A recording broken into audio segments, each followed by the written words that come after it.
Hi guys, it's been a long time since I've sent you a video, so good to see you again. Well, I've been very busy. I had a spiritual retreat, and of course I was on the board of directors, so that took up a lot of energy. We brought people in from Mexico because most of my group is very Spanish and they speak a lot of Spanish, so we brought people who were very strong speakers in from Mexico.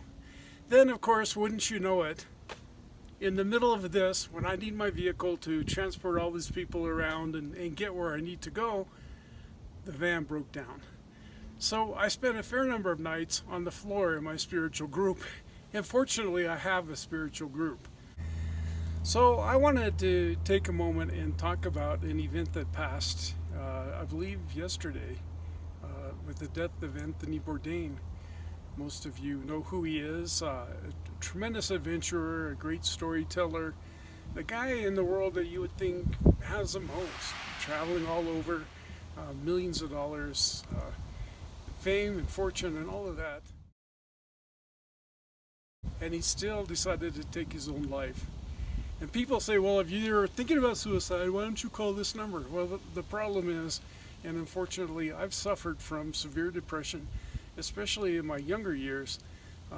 When you get in that space, you're very defenseless. There just isn't a lot you can do. And sometimes you're subject to impulses. You get this crazy idea and you decide to try and do something that's really stupid, and then it works. Now, I've never personally tried to commit suicide, but I've felt pretty badly at times.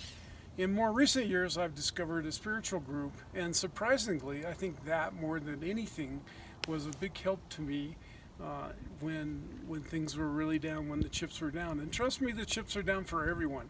You don't have to be rich and famous or poor to have the chips go down for you. It can happen to any of us. The point is, if you're really suffering and you have the ability to reach out, I would say reach out early and reach out often.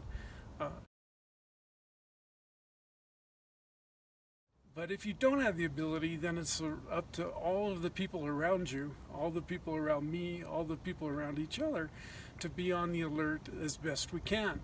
And unfortunately, you can't do it all. Unfortunately, sadly, some people are going to make that ultimate sacrifice. My thoughts are for his child, his 11-year-old girl. What a horrible thing for her to have to work through. That can never be easy. But if you're feeling that way, then my suggestion would be, if you have the ability, reach out. I'd like to say a little bit about drugs and addiction. Trust me, because I've had my experiences. Alcohol is very destabilizing. I quit drinking in 2003, and I quit drinking because alcohol was so destabilizing in my life. I was always way up, or I was always way down. And I had a hard time finding just an even balance. Today, when everything just goes to hell and I feel like I've lost everything, at least I don't hit those low lows that I used to hit. And nor do I hit the really big highs that I used to hit. And I'll give up those big highs any day not to suffer through those big lows. The same for drugs. My last drug, marijuana, that I took was probably, I'm going to guess, in 1983. And I quit taking that because I found out that they were putting more things in it than I realized. It wasn't just marijuana, it was something else.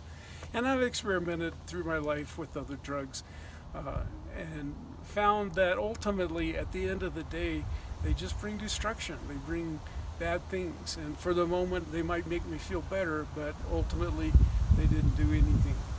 I'm not telling you to be a teetotaler or not to have a great time or not to enjoy yourself. What I am saying is that if you suffer from highs and lows, if you suffer from depression, then these drugs are very destabilizing, and it's a great day to get off. A good time to try and see how your life would be without all of the extra stuff to make you feel some way. I remember when I was a heavy drinker that in order to feel good, I had to drink. In order to cry because I lost my other half, I had to drink. In order to have a party, I had to drink. So it was very interesting to me. One of the first things that kind of surprised me is what life was like without all of that, because it had been so many, many years since that had happened. I'm going to continue in my van life for now, and we'll see where the future takes me. I appreciate everybody following and watching. My name's Tim Painter. Bye-bye.